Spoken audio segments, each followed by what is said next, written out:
Hello, good afternoon. My name is Umnia and I'm the Managing Director of Brussels Global Review. I'll be the moderator for this panel of MedDays, which is all about how financial institutions such as banks, wealth funds, insurance or development agencies can help de-risk developing countries, mostly in Africa, but also unlock long-term investments and help finance the post-COVID recovery. I'm very excited to be in this panel with people that I know and have been following their work for a while, such as Xavier, who is the Managing Director for the IFC here in Morocco, but also the Maghreb region. We also have Professor Djibril Fall, who is an economist and also a scholar at the London School of Economics. We have Mr. Jean-Marie Mbouyi from the Democratic Republic of Congo, Lionel Piquet, the CEO of COFAS for Northwest Africa, Mr. Soumana Alou, Director of Strategy and Planning at the West African Bank of Development in Togo, and last but not least, our dear Hicham Zanati Salreni, Moroccan, and General Manager of Tamwilcom. So to kick off this session, I want to ask each one of you to tell us a little bit more about yourself in exactly 3 sentences. What do you work on and what's your focus at the moment? Xavier, you can. Hello, good afternoon everybody. I hope that after the energy session you get more energy to continue to be with us in this interesting panel on bank and financial services and the recovery. So I am Xavier Rey. I am the country manager for Maghreb and Djibouti now of IFC, the private sector arm of the World Bank. I've been in Morocco for 5 years, and before I was in Turkey and Egypt. So I've been in Mediterranean affairs for about 10 years.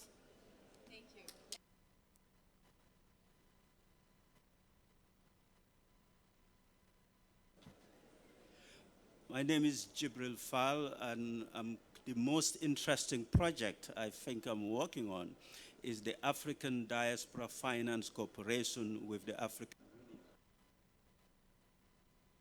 The idea is to create a continent-wide social enterprise that capitalizes not on diaspora remittances, but on the 33 billion annual diaspora savings that is not coming to Africa. And the idea is to use it to create an endowment, a perpetual endowment fund for different forms of investment in areas of market failure in Africa. Thank you.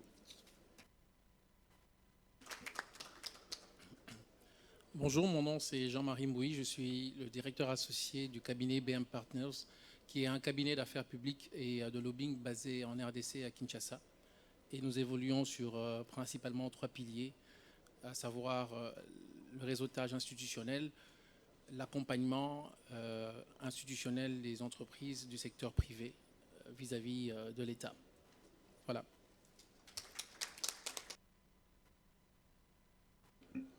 So, hello everybody, my name is Lionel Piquet.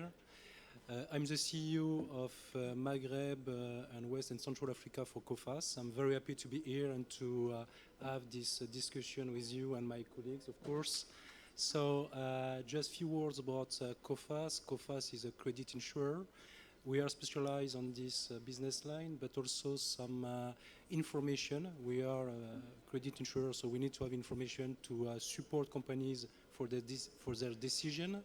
And I will say that the first priority is to continue to accompany the growth of entities. So this is very important. Thanks. Merci, bonjour à vous toutes et vous tous. Je m'appelle Soumana Alou, je suis le directeur de la stratégie et de la planification à la BOAD, donc la Banque Ouest Africaine de Développement. La BOAD, la Banque de développement de 8 États, le Sénégal, la Côte d'Ivoire, la Guinée-Bissau, le Togo, le Bénin, le Burkina Faso, le Niger et le Mali. Et ces 8 États forment la zone UEMOA, l'Union économique et monétaire ouest-africaine. Donc l'opérateur pivot en matière de développement est la BOAD, qui est une banque détenue à 80-90% par les pouvoirs publics, les 8 actionnaires dont j'ai parlé plus la Banque centrale. Et nous déployons aujourd'hui donc une stratégie visant à permettre un développement équilibré de nos États tout en respectant les questions RSE, développement durable et en vue donc de permettre un mieux vivre de nos populations. Merci.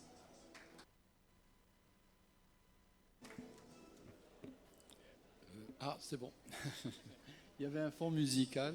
J'espère que je vais pouvoir me présenter rapidement. Donc, Hicham Zenetti Salreni.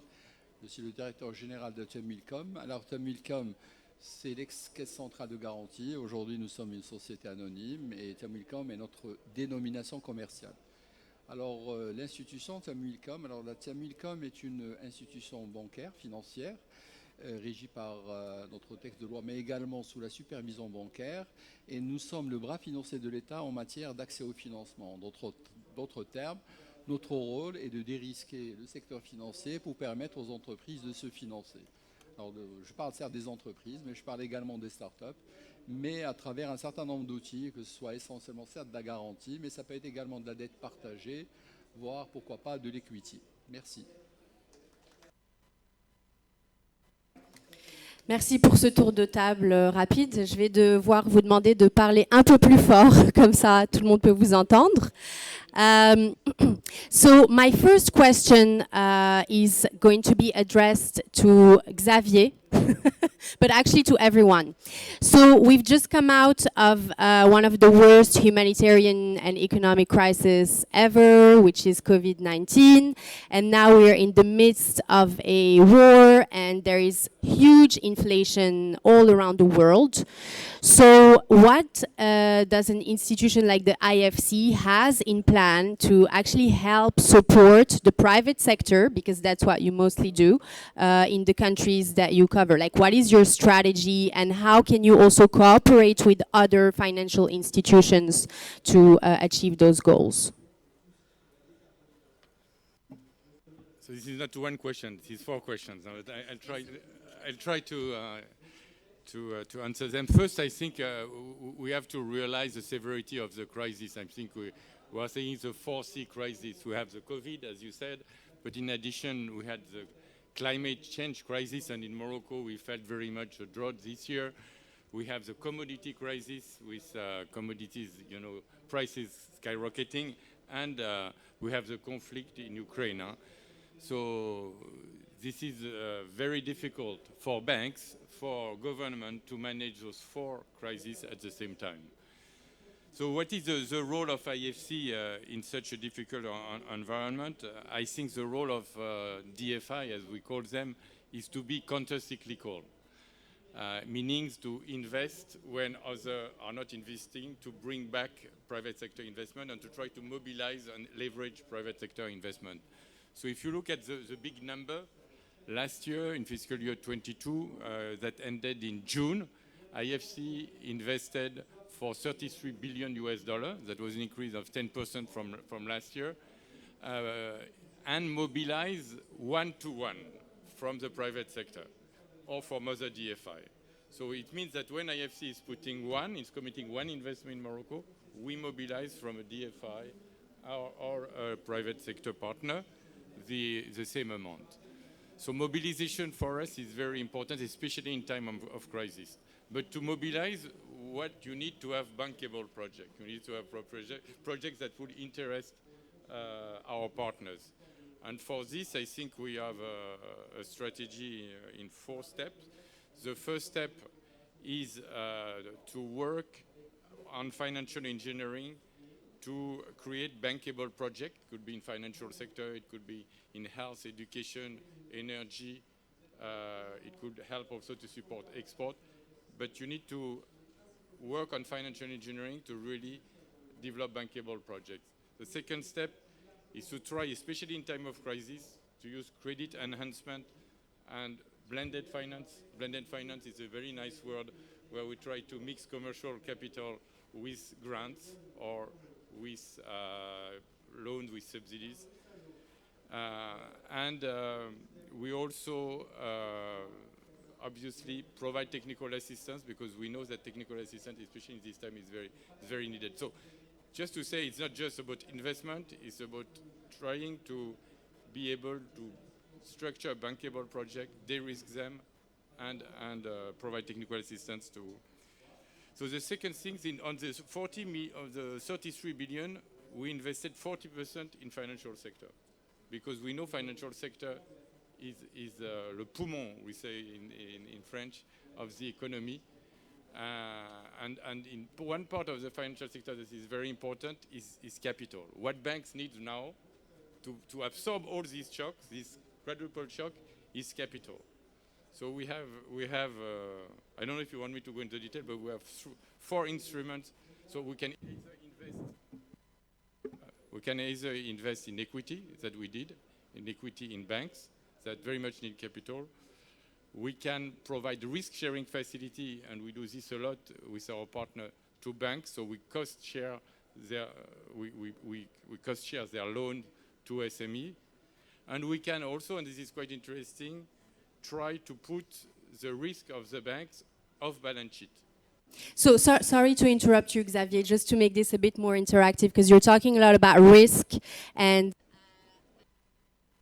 I can't think of a better person to tell us more about risk and insuring risk than Lionel. Please, can you pick up?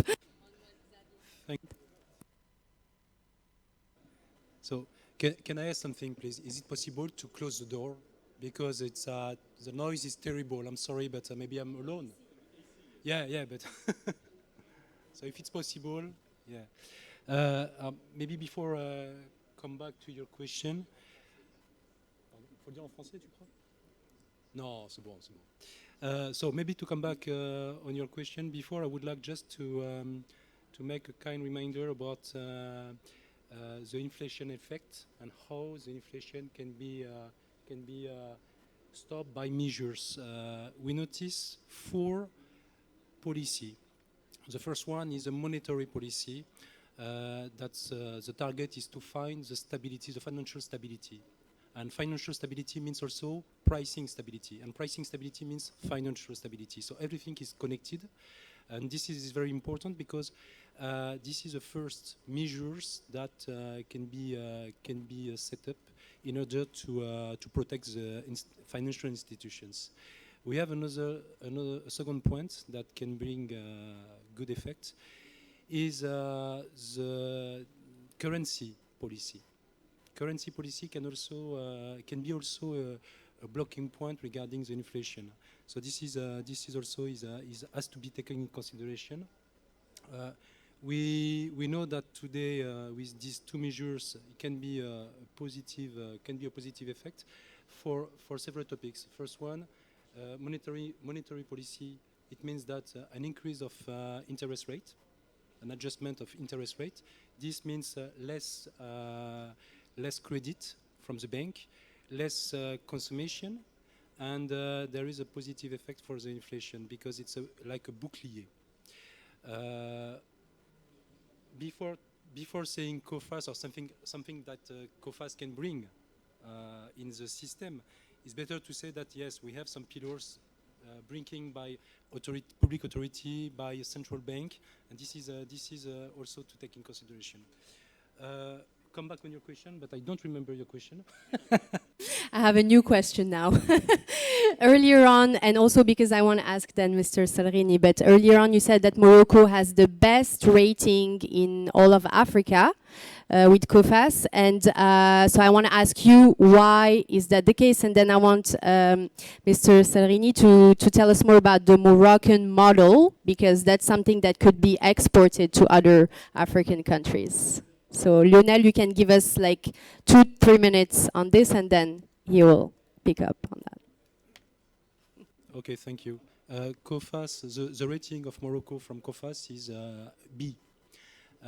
B is a very good notation in Africa, or in our database. B is a very good notation, and we can say that in Morocco, B is one of the most important rating or better rating. How the rating is composed by business framework, but also political framework. So we have two components of the rating, and B again, it's really important. How B is monitored, because Morocco did a lot of effort in the institution, with more transparency of information, with more communication. We can see that a lot of, I don't know in English the name, reform, a lot of reform were taking in place. So I give you the look from COFAS, from a private sector, to say, yes, when we take in consideration the map, we can see that Morocco did a lot of effort regarding this picture. And mathematically, the rating is updated. And this is important because when you have a rating, a rating of B, or when you have a rating, behind you have the confidence of financial institution. You have the confidence of investor. B, it's something very important. I'm going to let the mic to my colleague. Yeah, mais Monsieur Sadrini, donc j'aimerais que vous nous expliquiez un peu plus en quoi le Maroc est un modèle qui pourrait être développé en Afrique. Vous avez mentionné beaucoup de chiffres intéressants tout à l'heure, notamment par rapport au budget qui avait été investi par l'État marocain pour justement financer the recovery. Voilà, donc... ouais. Bien, merci. Je dois parler plus fort ou c'est bon? Non, c'est bon, très bien. Alors, tout d'abord, quand je disais tout à l'heure deux modèles, nous essayons de voir à peu près ce qui se fait au niveau du continent. Et puis, on prend un horizon de temps en se posant une question sur l'accès du financement des entreprises. Et quand je parle des entreprises, nous parlons de celles qui sont les plus vulnérables, c'est-à-dire celles qui ont réellement du mal à se financer par le marché. Ce qu'il faut savoir, c'est que tout ce qui a été fait au Maroc, on va dire, c'est pas, on va dire, sur une courbe de temps qui est assez courte. Nous parlons quand même de décennies de réformes. Et à la fin des années 2000, début des années 2010, la question s'est posée au fond, faut-il que l'État intervienne toujours dans le financement des entreprises? Et pourquoi? Parce que quand même, vous avez des réformes, vous avez une offre de financement, vous avez un marché, vous avez un secteur bancaire qui est dynamique, hein, il se développe au Maroc, il se développe à l'international. Et la question qui se pose, donc, comme je disais, pourquoi vous voulez que l'État intervienne? Vous êtes bon, le marché vous prend, vous n'êtes pas bon, le marché ne vous prend pas. Et malheureusement, on va dire cette idée de se dire que le marché à lui seul est suffisant, malheureusement n'est pas bonne. Pourquoi? Parce que le marché a beaucoup de vertus, sauf qu'il soit parfait. Et vous aurez toujours de très bonnes entreprises qui n'arriveront pas à se financer, non pas parce qu'elles ne présentent pas, on va dire, de bons projets ou de bonnes entreprises, c'est que malheureusement, c'est quand vous avez en face un secteur financier, comme tout financier, vous devez savoir comment vous rentrez, mais vous devez savoir également comment vous allez sortir.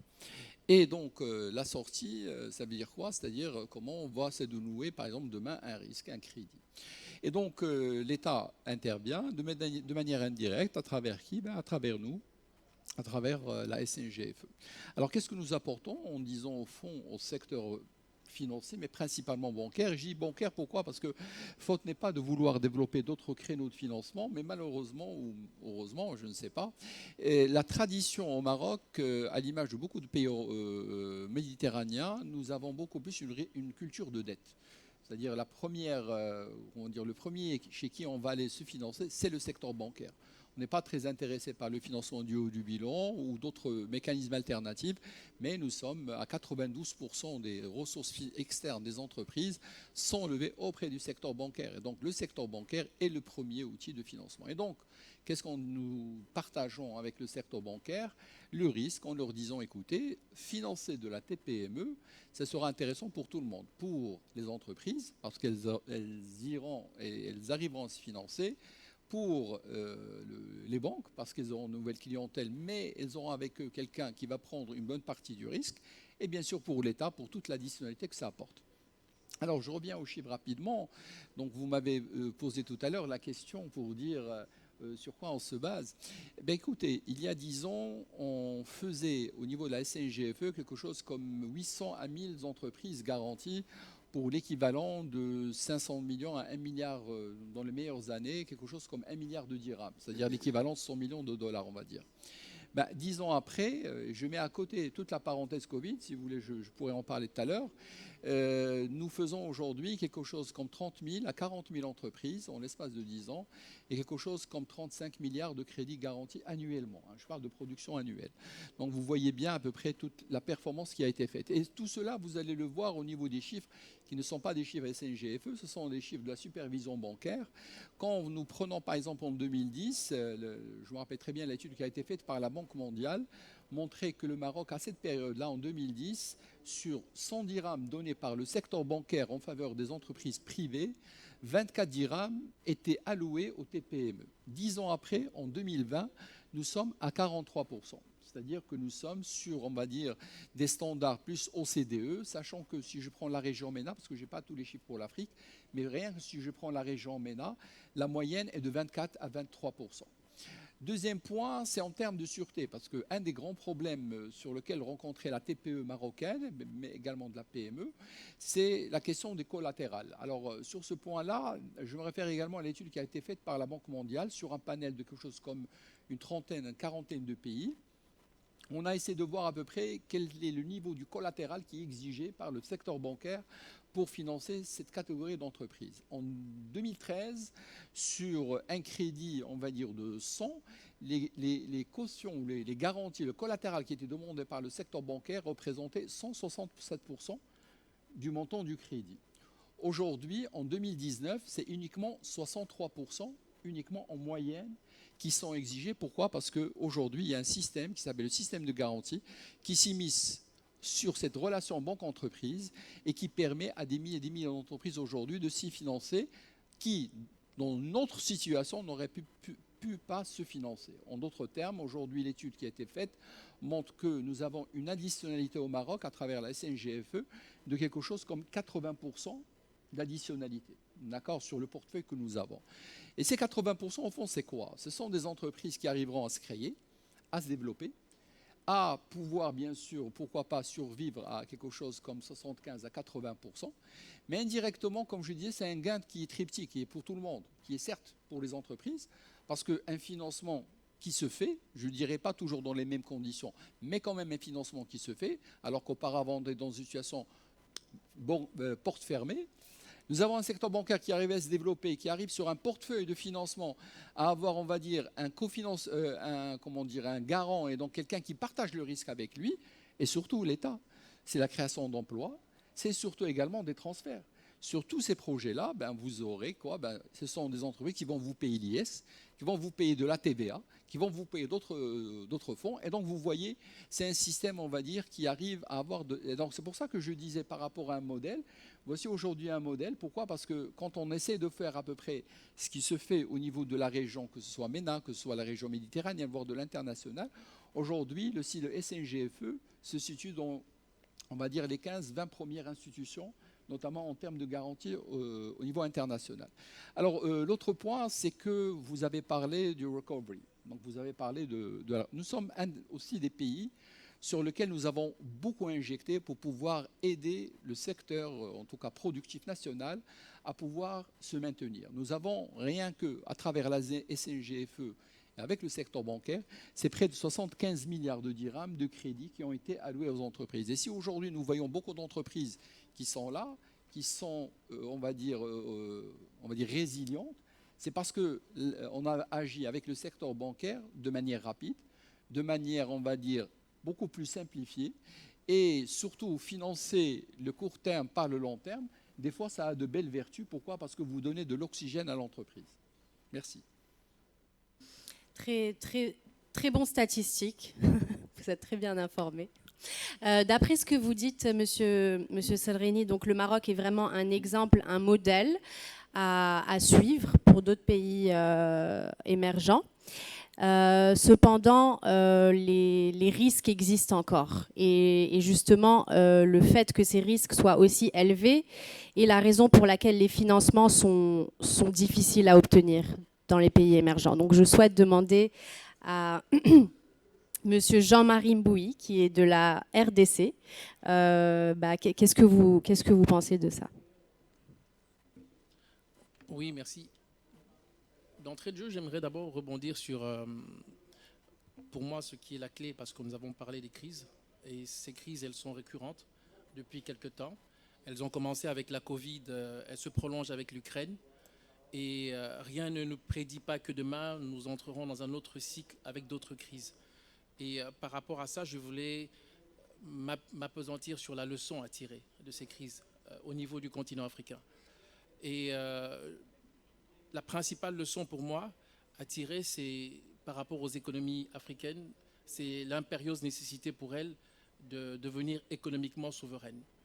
Et cette exigence de souveraineté remet sur la table, évidemment, la question du financement, qui devient un enjeu majeur pour à la fois les États et à la fois les entreprises du secteur privé. Et donc, par rapport à ça, évidemment, il y a un autre aspect qu'il ne faut pas perdre de vue. On parle de l'apport du secteur financier traditionnel. J'ai noté que mes collègues débatteurs ont évoqué le rôle des banques, le rôle des institutions par rapport à l'inflation, le rôle des pays par rapport à l'inflation. J'ai également noté les modèles qui ont été mis en avant, notamment le modèle marocain. Je pense qu'effectivement, il y a un besoin d'exemplarité, mais il ne faut pas omettre que dans le contexte actuel du financement, donc du problème lié au financement, il y a un autre problème qui reste majeur et pendant, qui est celui de l'inclusion financière, qui connaît quand même un taux très faible sur le continent et qui est une des conséquences qui plombe également ce besoin de financement des pays et des États. D'ailleurs, on parlait tout à l'heure avec M. Salrini du programme Intelaka, qui est un programme qui a été lancé juste avant le Covid pour justement financer les entrepreneurs qui n'auraient pas normalement accès à des financements de banques traditionnelles, étant donné qu'ils n'ont pas de garantie, etc. Donc oui, l'inclusion financière est certainement un point clé. Et donc, je souhaite demander au professeur Gabriel. I don't know if you understood everything we said, but we're talking about financial inclusion, and I know you're an expert in, sustainable investments, impact investments, and so on. So, is this how do you see this as a priority for African countries to have impact investments? Thank you very much. The financing need for Africa every year is sub-Saharan Africa is over 100 billion. So there is a huge gap. What that tells us that almost anything remotely credible need to be tried because the need is so great. Now, I suppose no crisis need to go wasted. And the COVID crisis is one that we need to capitalize on. On the onset of the COVID, people like me who've been interested in remittances and diaspora finance were all panicking. And the World Bank reported that remittance flows to developing countries will collapse by 20%. In reality, it did not. In Africa, in fact, increased marginally. What that tells us is what Xavier mentioned before, that is the counter-cyclicality of this type of finance. So for diaspora finance, it is proven. The literature have said it for many years, and COVID gave us the empirical evidence. And the reason makes sense. Members of a diaspora belong to the community back home. So when things are good or bad, they would still invest, either in a form of a financial return or some other developmental return. So that is an opportunity to then tap into diaspora finance, which is the area that is underdeveloped. We are familiar with the $80 to $85 billion that comes every year to Africa through remittances. That hard currency is already coming. So I'm not necessarily interested in that. I'm interested in the 34 billion that is sitting in bank accounts, virtually earning no returns in developed countries. And in my view, the developing countries in Africa perhaps need that investment more. And what we're trying to do is create the vehicles that would allow that form of those savings to come in. Another element that I think is missing, which is partly the reason why we have this huge development financing gap, is we don't have durable and financial instruments. I have found it difficult, and I put it out to a challenge. If anybody can tell me of sizable, credible, perpetual endowment funds that exist for social development in Africa. Can anyone tell him? Does anyone know of something like that? No? So the ones we hear of, the big social and philanthropic funders are all perpetual endowment funds, from Ford to Rockefeller and all of these things.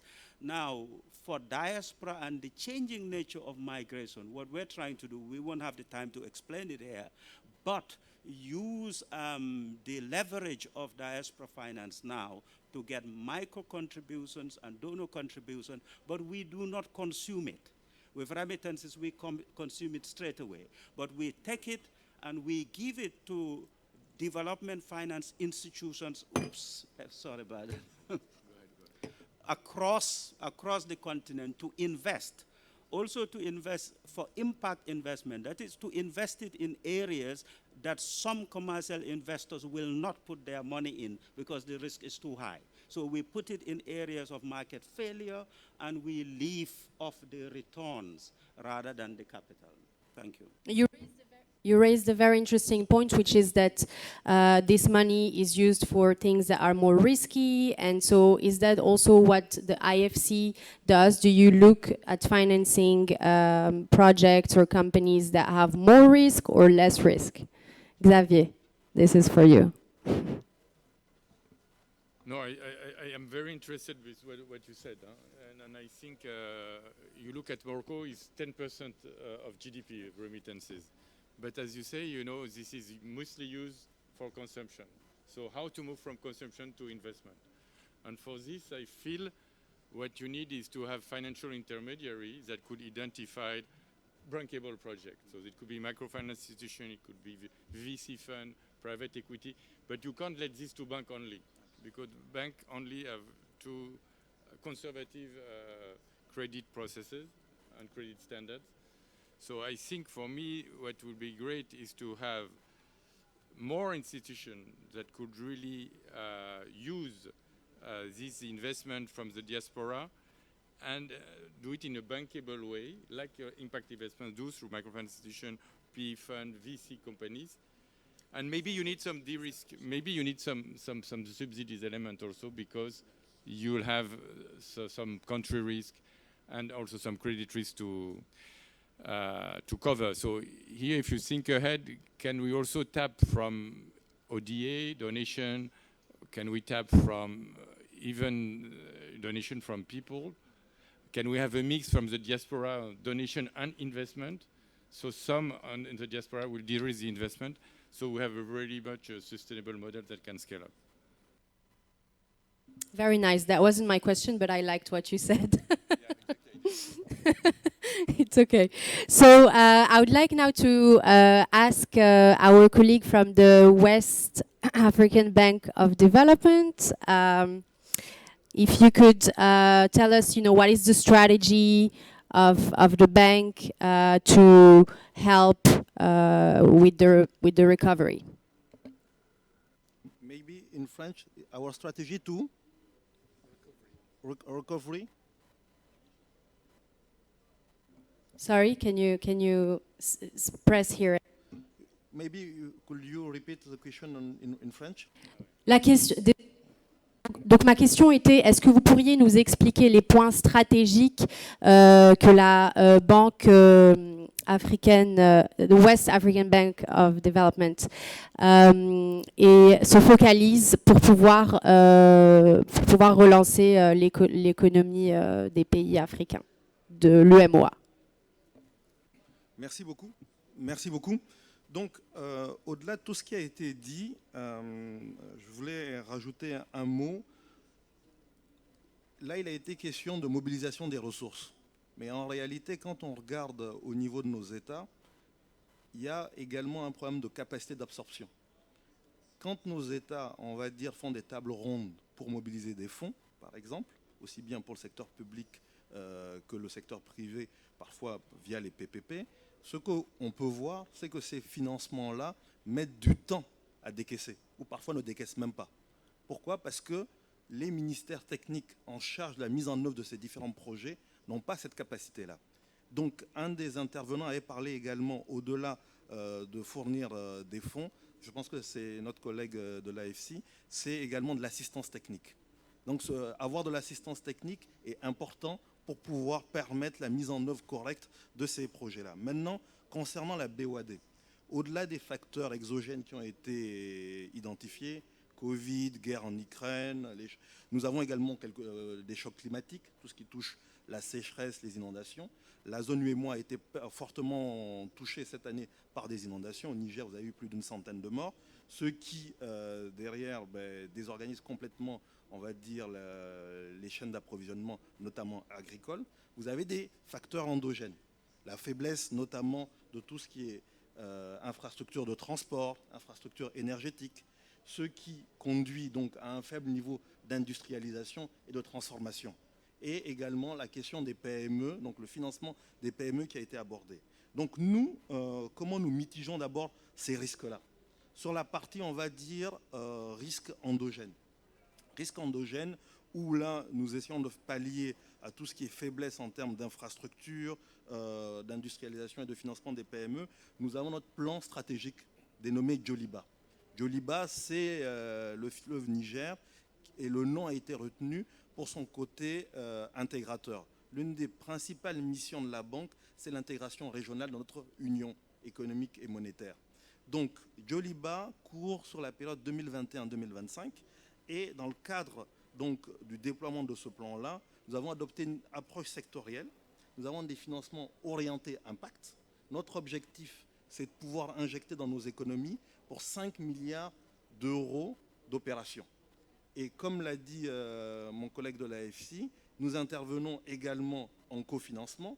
Et pour 1 euro que nous injectons dans nos économies, en réalité, par le biais des cofinancements, il faut multiplier par 4. Donc notre ambition, c'est de pouvoir injecter pour 20 milliards d'euros d'opérations in fine avec les cofinancements dans nos économies. Donc, et là maintenant, on va dire c'est la partie des déploiements du plan stratégique de façon conventionnelle.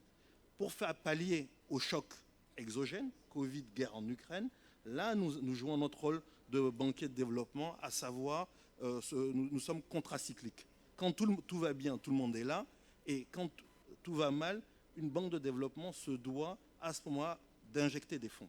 Donc quand vous prenez la crise de la Covid, la Banque ouest-africaine de développement a été le premier bailleur à dégainer un plan d'urgence au profit des États et du secteur privé de 500 millions d'euros dès mars 2020, à décaissement rapide. Pour la partie État, les décaissements sont faits en moins de 6 mois. Maintenant, vous prenez une crise beaucoup plus récente qui est la crise russo-ukrainienne qui a des impacts dans notre zone en termes d'inflation importée.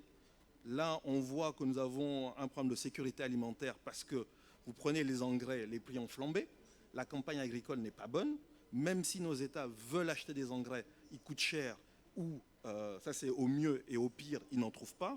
Donc, résultat des courses, là également la BOAD a joué ce rôle contracyclique en dégainant un plan spécifique d'urgence sur la sécurité alimentaire de 300 millions d'euros dénommé Songtaba. Songtaba veut dire en moré, donc une langue parlée au Burkina, entraide par temps difficile.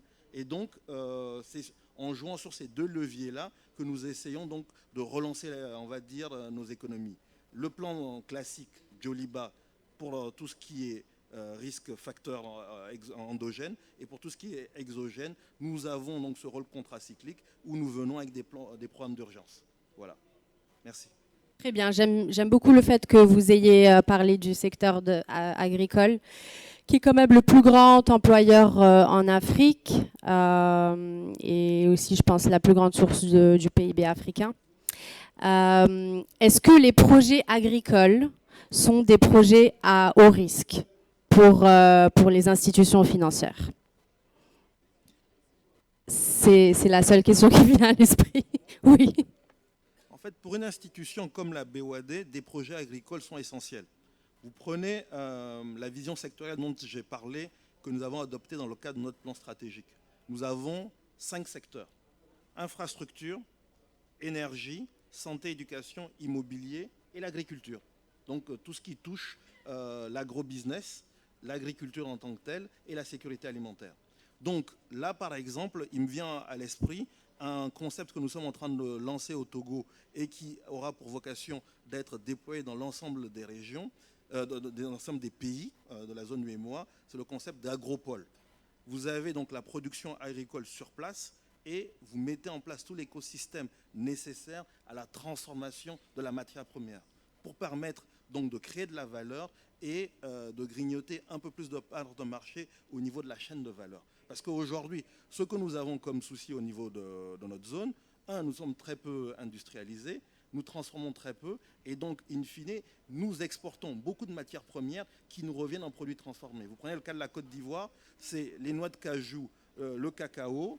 Pendant longtemps, ça partait en l'état et ça revenait sous la forme de barres de chocolat et autres. Aujourd'hui, vous avez plein d'unités de production et de transformation de ces deux produits-là. Oui, d'ailleurs, je pense que le IFC aime beaucoup financer les projets de transformation industrielle. N'est-ce pas, Xavier? Voilà, moi, je pense que l'approche que vous retenez est vraiment très bonne, notamment cette approche de chaîne de valeur. Hein, parce qu'en fait, dans l'agriculture, si on veut dérisquer, si on veut développer, si on veut exporter, si on veut apporter plus de revenus aux paysans, il faut vraiment avoir une approche de chaîne de valeur qui va des intrants agricoles. Et là, ici, on a un grand acteur, OCP, qui a fait cet engagement de donner 2 millions de tonnes d'engrais à l'Afrique pour justement permettre que l'agriculture puisse avoir accès à ces engrais. Dans ces chaînes de valeur, ce qui est important, c'est l'accès aux intrants, le financement des producteurs, mais aussi le financement de la transformation et de l'exportation. Et il y a un des programmes sur lequel on travaille à AFC qui est très important, c'est un programme de Trade Finance, c'est le financement du commerce, puisque en Afrique, uniquement 20% des transactions commerciales sont financées par les banques ou par des institutions financières. Et du coup, le commerce est très limité. Et on a calculé que sur la région d'Afrique de l'Ouest, avec une étude avec l'OIT, si on arrivait à développer le financement du commerce, on pourrait avoir un impact jusqu'à 3,6 millions de dollars d'exportation. Et essentiellement dans l'agriculture. C'est juste pour illustrer.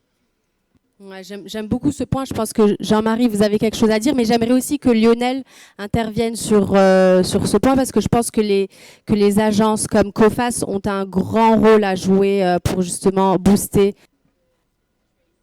Ouais. Donc, moi je voudrais revenir quand même sur un chapeau.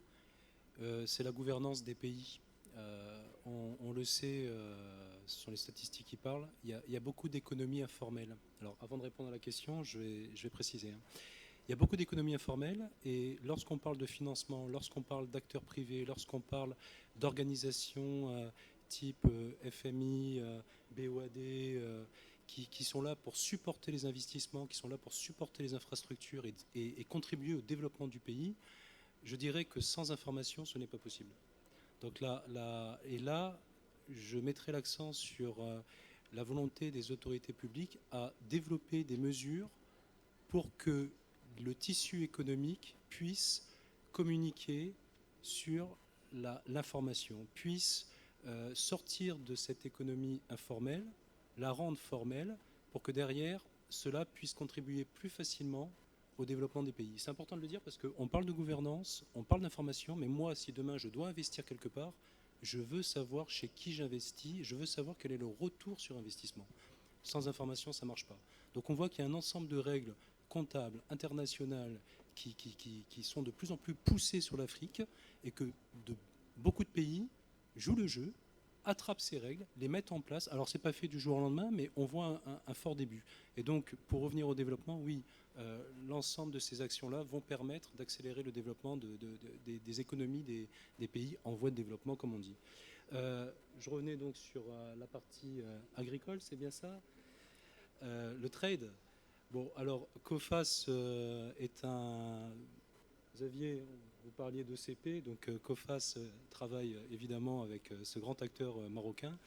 Je dirais que l'objectif à nouveau, c'est d'accélérer les relations commerciales, c'est de faire en sorte que la transaction commerciale se passe, et donc COFAS intervient pour faire des propositions d'assurance de crédit, donc les impayés, les assurances d'impayés. Et pour revenir sur ce point-là, oui, on est un acteur qui sommes tout à fait, qui s'inséreront parfaitement dans la chaîne pour favoriser ce type de projet.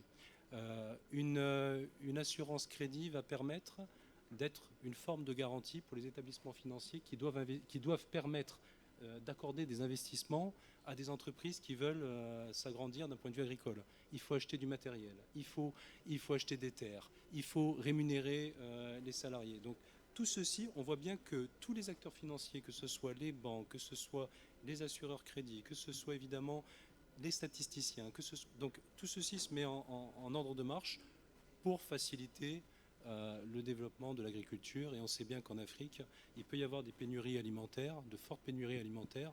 Donc des pays qui sont agricoles, c'est une valeur ajoutée très forte. Et ça, il faut vraiment avoir des projets très clairs sur ces sujets-là. Oui, je voulais rebondir aussi sur le sujet de l'agriculture directement, parce que effectivement, l'agriculture est un domaine d'investissement avec une rentabilité certaine, et surtout, je pense aussi que la récente crise, avec toutes les secousses qu'on a eues, notamment sur le plan inflationniste, moi j'aime bien parler de l'inflation importée, l'inflation importée que les pays africains subissent, parce que principalement, elles sont dans l'importation de vivres, l'importation de denrées alimentaires, et ça a un impact direct. Donc une des meilleures façons de lutter contre cette inflation importée, c'est effectivement de canaliser les investissements dans le secteur agricole pour pallier à ce déficit au niveau du continent africain. Donc effectivement, il y a sur cette voie-là une initiative forte qui doit être encadrée, parce que l'Afrique possède aujourd'hui une très grande réserve en termes de terres arables. Et ça, c'est très intéressant. J'aimerais aussi revenir un peu dans le débat, parce que nous parlons d'argent, on parle de financement. Finalement, pour le commun des mortels, quand on parle de financement, moi je me mets dans la peau du commun des mortels. Quand on parle de financement, on parle d'argent, argent, argent, argent.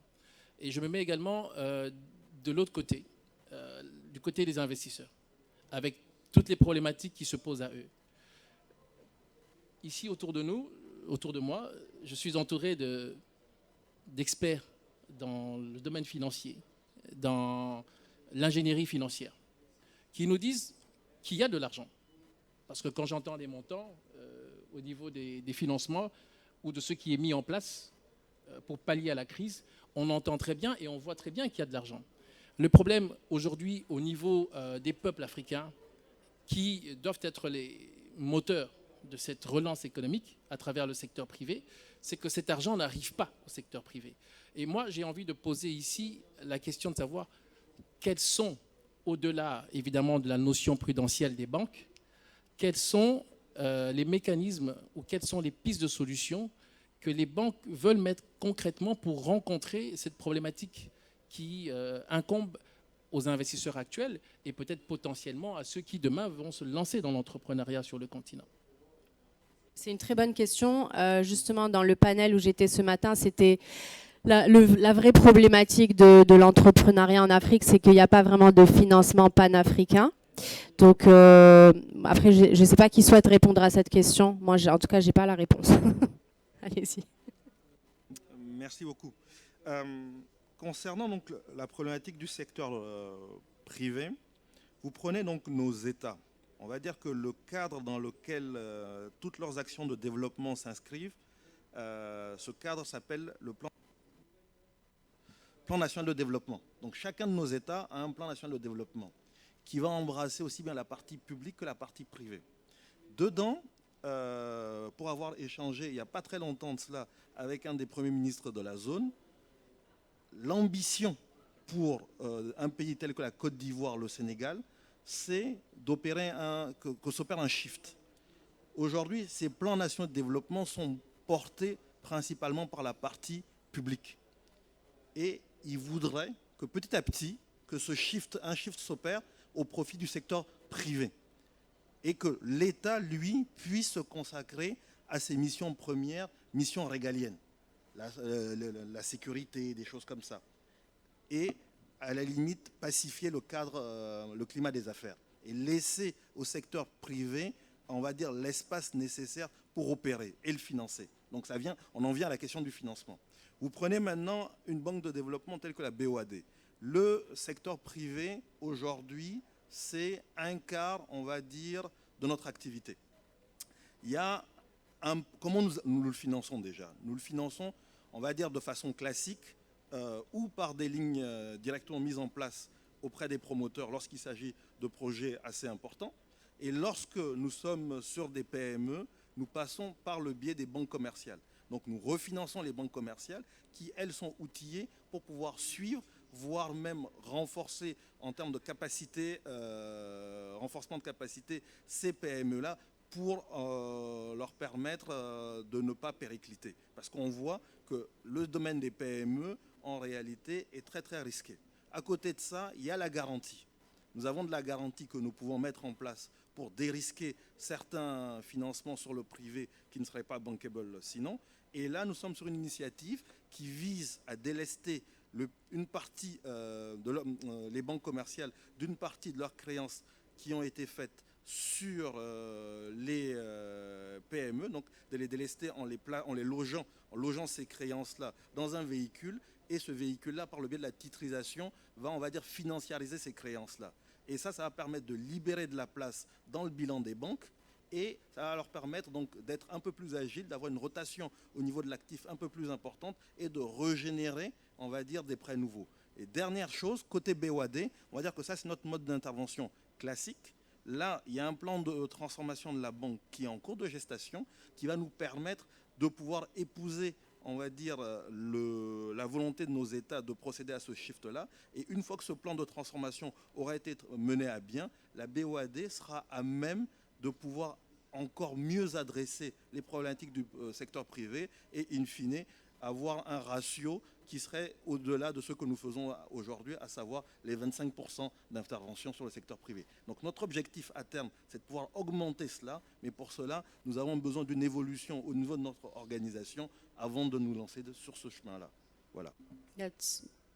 Did you want to say something? Yes, go ahead. Mr. Mbui asked the questions, why to allow the banks to really do the relevant investment. The cynical answer is, don't even think about the banks. Yeah? Now, the banks have been here, they've been around for a very long time, and we have the same problem. So almost the solution, in my view, is almost everything we already have is unlikely to be the answer, because we already have it, and the problem is worsening, which directs us to the very nature of risk. There are two fundamentals in risks. It's like an ecosystem. The lack of diversity is the biggest risk, in that the organisms, in this case the different banks, they behave alike. So if there's a big hit, it attacks everything. So there need to be diversity in the financing ecosystem. That is new players that we don't even recognize. Almost every major change that's been made in democratizing finance wasn't started by any bank. It was other disruptors and other players, and the bank, it poses a risk to the banks, and they jump on it. That does not mean the banks as they operate now shouldn't be supported. They should be, but there has to be new players to create that diversity in the ecology. Secondly, is there need to be innovation in terms of new forms of financing that do not exist already. Every bank, however liberal you are, would still be talking about different forms of collateral and risk assessments. And the biggest things that have changed the economy on Africa, really, I'll just give one example briefly. When some social entrepreneurs or commercial entrepreneurs, but even innovators said that they wanted to do mobile money in an unpromising country because it is not a top-rich European country. That was Kenya. Nobody understood it. But the Central Bank of Kenya, as an enlightened regulator, said, I've never seen this before. I don't know what it is. It may not even work. But they say, go ahead, and we would follow you. And that has created a revolution worth billions of dollars and creating employment and other forms of financial enfranchisement. I tell my Kenyan friends that Kenya is not number one in mobile money. They don't like hearing it. The country, in my view, that is number one in mobile money is Somalia. Think about that. That's a very interesting point. I can't find the answer. Can you tell us why it's Somalia? Well, it says, I had a friend who was the CEO of one of the biggest and oldest money transfer companies called Dahapsil. And one time I was talking to him and I said, oh, I had a meeting with the deputy governor of the Central Bank of Somalia. He said, oh, do we have a central bank? He didn't even know. But what it means is that financial enfranchisement and what makes the economy work, believe me, it's not necessarily these big formal institutions. This is the reason why when COVID hit, economically, this is one of the reasons why all of Africa, sub-Saharan Africa, did not die of starvation. Because what we report is not the real economy. Economists even accept that. That's why we talk of the real economy. Mr. Soumana, do you agree? Oui, en fait, par rapport à ce qui vient d'être dit, effectivement, il ne faut pas être complètement déconnecté de l'économie réelle. Nous sommes aujourd'hui sur des sommes, je prends les PND de nos États, c'est 15 trillions. Oui, tout cela peut paraître complètement, on va dire, hors sol par rapport pour le commun des mortels. Donc maintenant, le tout, c'est d'avoir le bon compromis entre projets structurants qui permettent donc d'améliorer la vie des gens, donc notamment les conditions de déplacement, si vous prenez les grands projets d'infrastructure, mais à côté de cela, d'autres projets qui vont vraiment toucher au quotidien leur vie et qui vont permettre également de se dire, tiens, nous voyons des projets de développement qui se déroulent et ce n'est pas de l'argent jeté par la fenêtre parce que nous nous enrichissons nous-mêmes. Donc il faut avoir également ce point d'application-là. Voilà. Merci. Merci. Justement, Xavier, j'en arrive à vous tout de suite.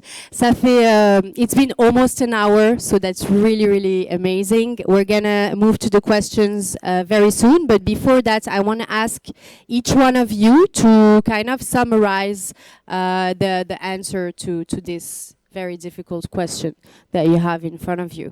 So we can start with you, Xavier. Moi, je vais parler en français. Là, je vais rebondir aussi, j'en profite, sur la question de l'investissement privé. Parce que, bon, on peut parler de banques, d'assurances, de fonds de private equity, mais à la fin, c'est l'entrepreneuriat et l'investissement privé qui est le nerf de la guerre. Et donc, la question qu'on peut se poser aussi, qui est liée à cette question qu'a présentée mon collègue, c'est comment relancer l'investissement privé en Afrique et dans les différents pays où on est. Au Maroc, on a 2/3 de l'investissement du pays qui est public et 1/3 qui est privé. Et on veut arriver, en l'espace de 10 ans, de changer le ratio 1/3, 2/3. Et pour faire ça, ce n'est pas vraiment les banques ou ce n'est pas vraiment les institutions financières classiques qui vont pouvoir nous amener là. C'est vraiment un cadre d'investissement incitatif et puis le développement de l'esprit d'entreprise. Moi, je crois vraiment qu'il est essentiel, c'est d'arriver à ce que dans l'éducation, à ce que dans les formations, l'esprit d'entreprise soit beaucoup plus développé pour qu'il y ait plus d'entrepreneurs, plus d'appétit à prendre du risque et qu'il y ait plus d'institutions qui accompagneront les banques pour apporter aussi de l'equity. On n'a pas assez d'institutions en Afrique qui viennent partager le risque d'equity avec les entrepreneurs. Donc moi, c'est ça que j'aimerais dire à la fin. Ouais. Je rejoins ce qu'a dit Xavier. Oui, oui. Donc, ce que je voulais dire avant tout, c'est que le constat est là. C'est-à-dire, nous avons des fragilités. Les fragilités sont importantes. C'est que aujourd'hui, quand vous regardez le tissu économique marocain, nous sommes à quelque chose comme, c'est-à-dire, je parle des entreprises qui déclarent. Hein, nous sommes à quelque chose comme 530 à 540 000 entreprises, sachant que vous avez 2 fois peut-être un peu plus qui est dans l'informel. Et donc, notre fragilité, c'est une de nos fragilités, c'est que nous n'avons pas beaucoup d'entreprises qui sont, on va dire, dans cette dynamique, dans cette transparence et qui arrivent réellement à tirer. Deuxième chose, et je crois que Xavier l'a dit également, c'est que nous partons toujours un postulat de base, c'est que la problématique est une problématique de financement. Or, c'est faux. Je pense que beaucoup de choses ont été faites sur le financement. Le financement est certes le nerf de la guerre, ça permet de concrétiser, mais derrière, vous devez avoir également de l'entrepreneuriat, des entrepreneurs et des entreprises réellement qui veulent aller de l'avant. C'est-à-dire déjà un changement de mindset, c'est-à-dire que nous devons avoir aujourd'hui des entrepreneurs qui voient grand, qui voient loin. Et autre chose, c'est d'avoir également des projets sur lesquels le secteur financier doit également arriver facilement à s'exprimer. Et donc c'est une aussi des fragilités, c'est que nous avons misé beaucoup plus sur le financement, mais malheureusement tout ce qui est soft, c'est-à-dire de tout ce qui est, on va dire, assistance technique ou voire accompagnement, beaucoup de choses n'ont pas été faites. Et donc si nous devons aujourd'hui améliorer les choses avec des objectifs qui sont aujourd'hui clairs, qui sont tracés, parce que entre 2022 et 2026, c'est plus de 550 milliards de dirhams d'investissement qui doivent être réalisés par le secteur privé, et donc tout le monde va devoir se mettre je dirais, sur le pont pour pouvoir soutenir cette dynamique de l'entrepreneuriat privé au Maroc.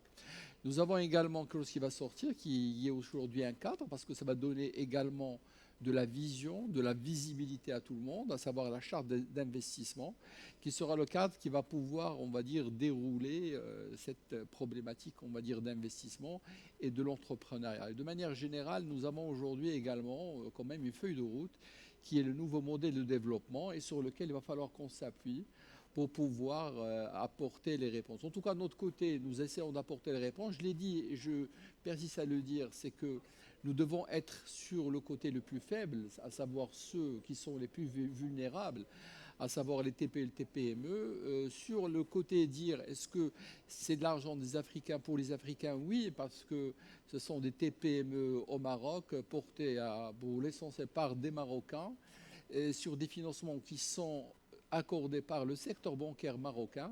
Et donc, nous permettons cette transformation de ressources dans des entreprises marocaines qui créent de la valeur, qui créent de l'additionnalité. Dernier point, et je rejoins ce qui a été dit tout à l'heure sur le côté, on va dire, fragilité sur une bonne partie du tissu économique et sur l'informel. Alors, nous nous appuyons essentiellement, certes, sur le secteur bancaire, parce que c'est le secteur le plus supervisé, le plus organisé, mais nous ouvrons, comme j'ai dit dès le départ, à d'autres, on va dire, réseaux de financement, parmi lesquels les AMC. Avec les AMC, nous avons commencé quelque chose de très intéressant. C'est-à-dire que nous avons essayé, comme ce sont des institutions qui financent, on va dire, avec des taux généralement élevés, nous avons essayé de réduire ce taux pour ces AMC de manière à offrir, on va dire, une double offre. Une offre classique pour des entreprises qui sont pour la plupart dans l'informel, et pour celles qui passent dans l'informel, elles pourront avoir un financement à des conditions beaucoup moins chères. En d'autres termes, on a rendu moins cher le financement pour celles qui, on va dire, qui sont qui passent au formel et rendent beaucoup plus cher le formel. Et en une année, c'est plus de 20 000 entreprises qui sont passées de l'informel vers le formel. Pour vous dire qu'aujourd'hui, il y a beaucoup de véhicules sur lesquels nous devons travailler. Le digital est, je dirais, un des secteurs sur lesquels nous voulons travailler avec des institutions. La situation au Maroc, c'est que nous sommes sur un modèle de secteur financier qui est très supervisé, aux meilleurs standards, ce qui a fait que l'espace pour, on va dire, des institutions qui puissent prendre, on va dire, c'est une place sur le marché du financement est beaucoup plus difficile par rapport à nos amis du continent africain pour lesquels, comme la place était importante, donc ils ont réussi quand même à pouvoir se projeter dans cet espace-là. Merci. Lionel, est-ce que vous avez une conclusion en 1 minute, parce que vous êtes la dernière personne qui doit parler. je pense que tout est dit. Hein. Il y a l'esprit entrepreneurial qui est forcément un moteur au développement. Il y a le rôle que peuvent jouer les établissements financiers et les organisations annexes. Il y a la volonté des autorités publiques à développer justement une approche transparente, une approche d'information. Non, je pense qu'on a tout est... Très bien, super, super. Ok, donc je pense qu'on va avoir beaucoup de questions. Donc ce qu'on va faire, c'est que il y a quelqu'un qui va passer le micro et vous vous présentez et puis après vous posez la question à la personne que vous choisissez du panel. Ok, donc le monsieur ici, à droite.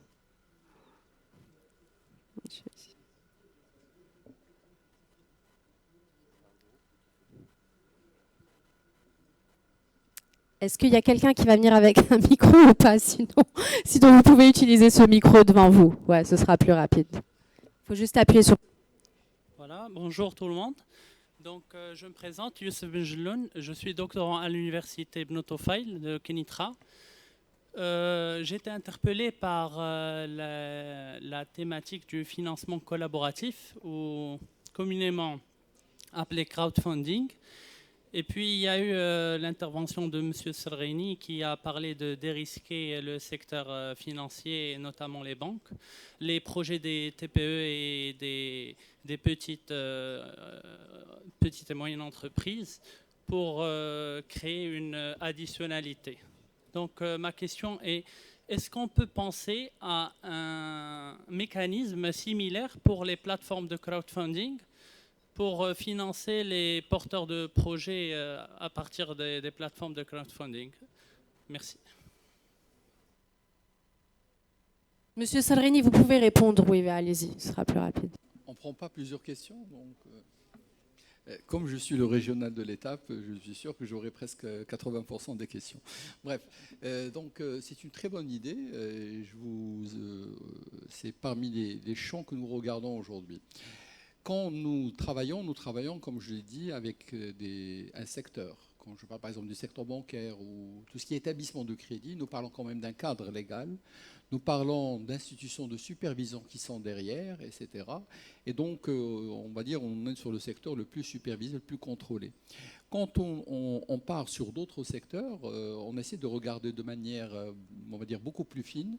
Nous essayons également de savoir, on va dire, l'outil en lui-même, comment il démarre,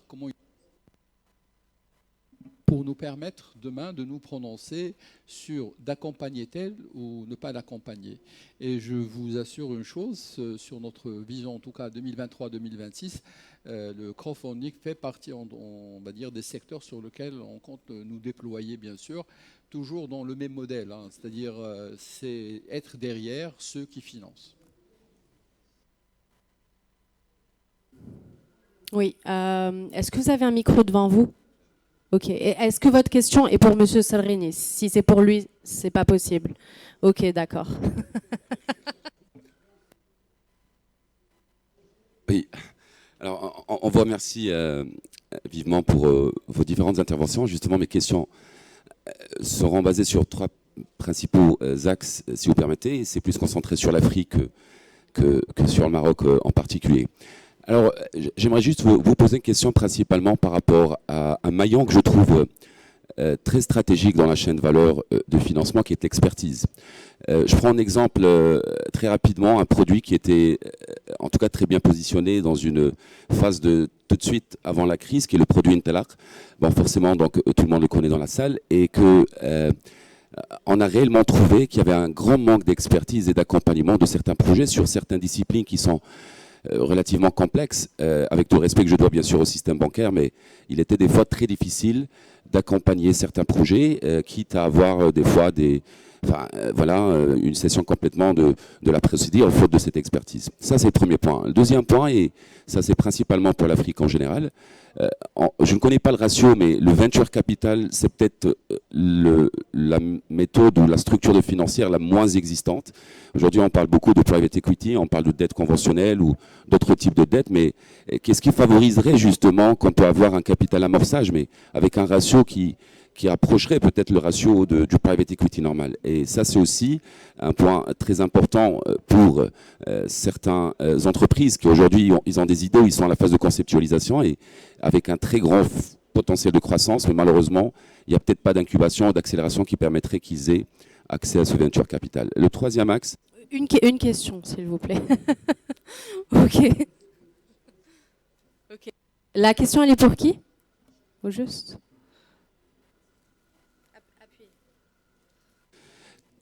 C'est des questions qui sont universelles, donc en principe pour tout le monde, parce que moi ce qui m'intéresse, c'est une réponse globale sur le continent. There is a 3% curse in Africa. That is, total direct investment, foreign direct investment generally borders around 3%. And portfolio investment is around 1%. This is taking all of the big economies into account. Egypt, South Africa, Nigeria, Morocco, all of it. So what that tells us, and this has been the case for decades, and they also tend to go to resource-rich countries. So what that tells us is that architecture, that model just doesn't work.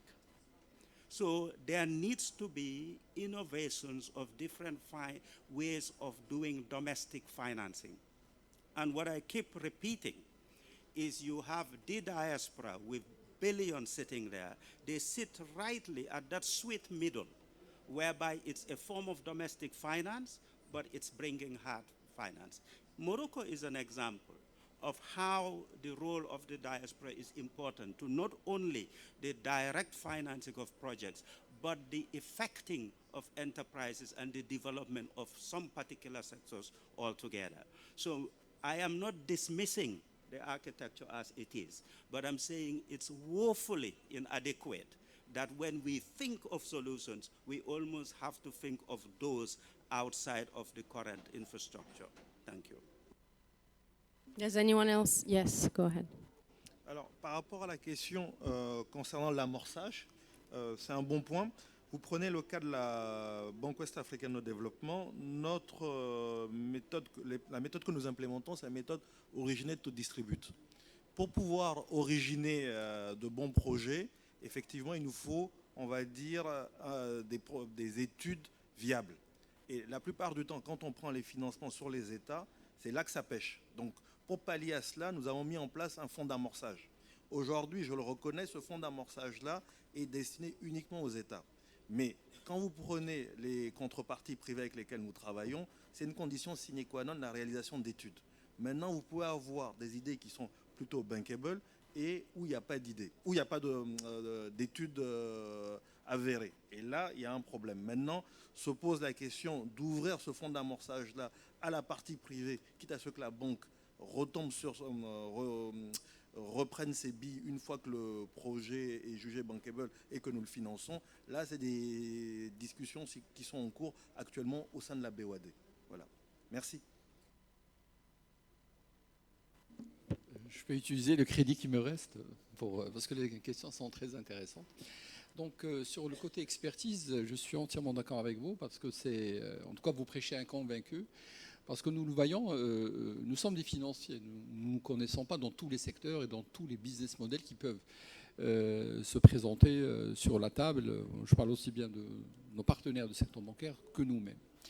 Et le côté soft, donc le côté expertise est nécessaire sur beaucoup de secteurs. Moi, je parle aujourd'hui, quand on parle énergie, il vous faut une expertise qui soit assez pointue pour pouvoir réellement vous apprécier demain, en tout cas même pas uniquement sur le rendement, même des fois sur l'impact, parce que des fois vous recherchez même de l'impact. Et donc aujourd'hui, s'il y a quelque chose que nous n'avons pas fait au Maroc de manière générale, c'est que nous n'avons pas beaucoup investi, nous n'avons pas donné beaucoup de valeur à ce côté, on va dire, immatériel. On regarde uniquement le financement, et quand il s'agit de financement, nous parlons uniquement le côté, on va dire, brut, c'est-à-dire un bâtiment, quelque chose, on va dire, de matériel, mais nous n'avons jamais réellement donné. Et c'est parmi les choses sur lesquelles on essaie de pousser avec nos partenaires, c'est-à-dire qu'il y a toujours cette composante d'expertise, et je pense que dans les prochaines années, on n'a pas d'autre choix que d'avoir demain, sur un certain nombre de projets, de l'expertise. Sachant que, vous l'avez dit, que certains projets, les banques n'arrivent pas à le comprendre, tout dépend du projet. Quand vous êtes sur un projet qui est assez innovant, sur lequel un banquier, au fond, ce sont deux leviers, hein, c'est le risque et c'est l'apport. Donc, quand il ne connaît pas très bien le secteur, il n'a pas sur quoi s'appuyer, ça devient quelque chose d'innovant pour lui. Et quand on parle généralement d'un projet innovant, vous savez très bien que des fois, il va falloir réellement injecter de l'argent, il n'y a rien qui rentre, jusqu'au moment où la traction se réussit, vous avez réellement à placer votre MVP sur la place. Et derrière, un banquier ne vous comprendra pas. Donc, un Telakha n'est pas un produit réellement qui est dédié à ce type de produit. Il faut d'autres outils. Et ces outils existent. On a fait ça entre fin 2017 et 2021 avec les outils InnovID et InnovStart, où on a essayé de financer au fond comment à fond perdu pour certains, d'autres c'est de la dette subordonnée. Et c'est ce type de produits qui arriveront réellement à répondre. Pourquoi? Parce que vous êtes quand même dans une sorte de, je dirais, des projets disruptifs. C'est-à-dire, vous ne pouvez pas les financer par de la dette classique, parce qu'un banquier, comme je dis, c'est carré, c'est 7 ans ou 8 ans, on va dire, de remboursement avec 2 ans de différé. Et je vais voir votre business plan. Si au bout de 2 ans, 3 ans, vous n'êtes pas rentable, vous ne rentrez pas dans le schéma. Chose qu'on ne peut pas demander à un projet innovant. Il va vous falloir 5 ans, 6 ans pour que réellement ça touche un peu l'équilibre, même pas de rendement, mais au moins de l'équilibre, voir le potentiel. C'est-à-dire qu'il y a du potentiel, il va falloir encore investir, parce que dans 5 ans, 6 ans, 7 ans, voire 10 ans, là, le produit... donc, il faut des outils autres. Alors, sur le côté Venture Capital Ratio, donc, je disais qu'il y avait des outils, mais quand on parle réellement d'investir et de mettre de l'argent, c'est qu'au moins le MVP est déjà fait et qu'on a réellement du potentiel. Avoir 1, 2, 3 clients qui réellement font confiance. Aujourd'hui, il y a des outils, mais je ne vous cache pas qu'aujourd'hui, il y a un trou dans la raquette. Et dont le trou, au fond, c'est qui? C'est au moment de l'accélération, c'est-à-dire au moment où on va devoir mettre quelque chose comme 1 million, 1,5 million de dirhams. Là, malheureusement, l'offre n'est pas... Il y a, je crois, un qui le fait ou deux, voire deux. Par contre, de l'equity, il y a aujourd'hui, certes, un fonds qui a tout investi, il y en a 2 qui investissent, il y a de l'argent, on va dire, à investir. Bien sûr, comme vous le savez, ils sont très sélectifs. Si on veut développer cette activité, il faut y aller en meute et non pas en petit programme. C'est-à-dire qu'il faut qu'il y ait davantage d'intervenants. Un fonds d'investissement qui va vous mettre, on va dire, un ticket, c'est-à-dire un fonds d'investissement, c'est une dizaine d'entreprises. Donc imaginez si demain, il y a de l'appétit pour 300, 400 startups, il vous faut combien? Il vous faut une dizaine, sinon une dizaine de fonds, sachant que c'est grâce à nos interventions qu'il y a aujourd'hui 3 fonds qui sont spécialisés uniquement dans l'amorçage et dans le venture capital. D'accord, merci.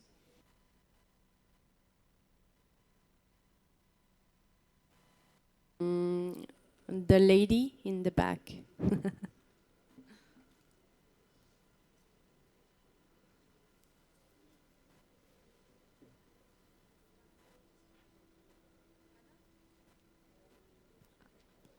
Bonjour tout le monde. Je réponds au nom de Sangaré Tanawat, étudiante en dernière année de master journalisme et communication. Je suis de nationalité malienne. Bien sûr, ma question se porte sur la situation actuelle du Mali en termes d'investissement, financement et banque aussi, et comment le Mali se positionne par rapport à l'international, vu que vous avez noté aussi les différents pays, banques plutôt des pays d'Afrique de l'Ouest. Donc le Mali se situe bien en Afrique de l'Ouest. Donc j'aimerais un peu savoir sur quelle position le Mali se place en termes d'investissement à l'international. Quelles mesures pouvez-vous nous donner en fait pour pouvoir vraiment nous investir un peu plus et puis faire face à cette crise sanitaire du Covid et même de la guerre en Ukraine et Russie? Merci. Pour moi ou ça doit être ça, c'est sûr. La question m'est adressée, c'est ça? C'était pour les ratings pays, c'est pas... Voilà. Bon, ne pense pas avoir saisi la totalité de la question, mais je veux bien parler du Mali, toujours du point de vue BOAD.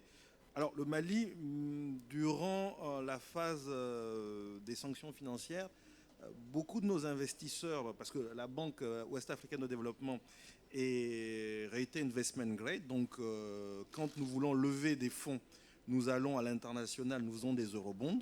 Et donc nous avons pas mal d'investisseurs, aussi bien sur le continent européen, américain qu'asiatique. Et quand il y a eu donc, les sanctions financières sur le Mali, beaucoup de nos investisseurs nous ont posé la question, mais comment est-ce que vous allez être impactés? En fait, on leur a expliqué que nous n'étions pas du tout impactés, nous BOAD, parce que nous avons un statut particulier de par nos prérogatives. Nous avons le statut de PCS, le statut de créancier privilégié. Donc en réalité, sur l'État du Mali, nous n'avons pas eu un seul impayé. Nous avons juste dû interrompre le temps des sanctions, nos investissements sur le Mali qui ont repris aussitôt, et le secteur privé sur lequel ne pesait aucune sanction financière a remboursé comme il se doit, on va dire, ce qui nous devait. Donc pour moi, le Mali, vu ma position, ce n'est pas un problème en fait. Voilà ce que je peux dire.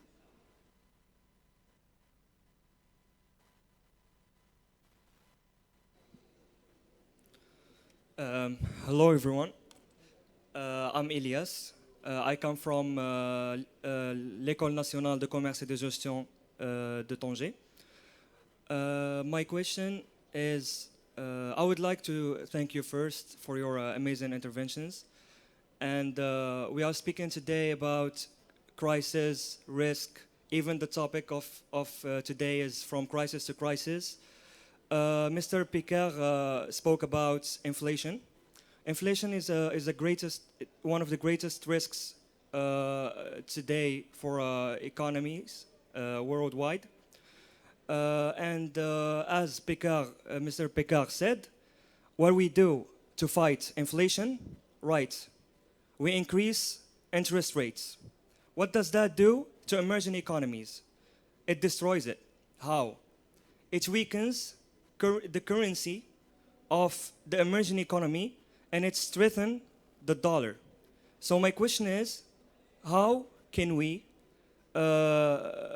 face this? How can we change this and the long term? Thank you. First, thank you very much for your question. Yes, I talk about currency, I talk about monetary policies. Also, we have the two others policies that I didn't mention. Le soutien, les politiques de soutien du gouvernement. This is very important because it concerns some measures for people, for entities, by specific advantage, fiscal advantage, etc. So this one is important also to mention that we have 4 policies again: currency, monetary, le soutien, and the last one, I forgot it, but it was, I think, just one. Go back on your question. It's very, we know that today it's very difficult, of course. It's a crisis. We can see that the impact of Russia-Ukraine is very, very important. We can see also that if I think Morocco, for example, we know that Morocco imports a lot of wealth and this is very important because Ukraine stopped that. So the inflation, if I'm not mistaken, if it's not a mistake, the inflation is close of 8%. So it's a lot. It's very complicated, and the only measures that we can see today is this kind of actions on the policies. So it means that everybody has to make an effort. It's very complicated. I don't have any solutions to propose, of course, but just saying that we have some measures in order to fight inflation, and it's very complicated, sure. This is again, after the COVID-19, we have a new crisis. It's not finished. Maybe we will have, as my colleague said, other crises. We can see the climate effect. Have a look the raining, for example. Again, the raining is terrible for Africa countries. Behind we have the agriculture. Behind we have. It's complicated. So this is what can I say? It's the priority is how to fight inflation. Does anyone has a question for Xavier? Because this will be the last question. So go ahead. Merci beaucoup. Alors, je suis Ismail, de Advisory Manager au sein de l'Africa Business School, Université Mohamed VI Polytechnique. Moi, je vais juste revenir à la notion de citer tout d'abord un invariant au sein de l'Afrique, c'est que l'Afrique est le continent à haut potentiel en matière première, en matière de terres arables. Maintenant, vous avez développé qu'on peut financer ce potentiel via aller plus loin dans la chaîne de valeur et industrialiser ce potentiel, mais aussi on peut revoir à juste titre la façon de valoriser ce potentiel, c'est la façon de valoriser ces matières premières. Et du coup, ma question, c'est que quelle notion de risque vous apportez à une autre façon de valoriser les matières premières, notamment si on applique ou bien si on prend le cas de la financiarisation des matières premières ou autre façon de valoriser ces matières premières à juste titre. Xavier, parce qu'on me fait signe qu'il faut finir. Très rapidement. Donc je pense que le potentiel sur les matières premières en Afrique, tout le monde sait, il est énorme. Mais pour qu'il soit encore mieux valorisé, que les ressources soient mieux distribuées, il faut que les transformations de ces matières premières se fassent dans le pays. Donc il faut arriver à développer des industries ou des systèmes de transformation dans les pays pour que la valeur ajoutée soit créée dans le pays. Et pour ça, les DFI ou les banques ou les private venture capital seront là pour aider dans les années qui viennent à faire ça, avec cette réflexion de travailler sur des chaînes de valeur. Hein. Les chaînes de valeur, c'est vraiment l'avenir. Et on a eu de très belles réussites pour valoriser ces matières premières déjà. Donc on pourra échanger tout à l'heure si vous voulez. Si vous avez plus de questions, vous pouvez leur poser à part après. Merci beaucoup. Merci à tout le monde. Et merci à notre modératrice.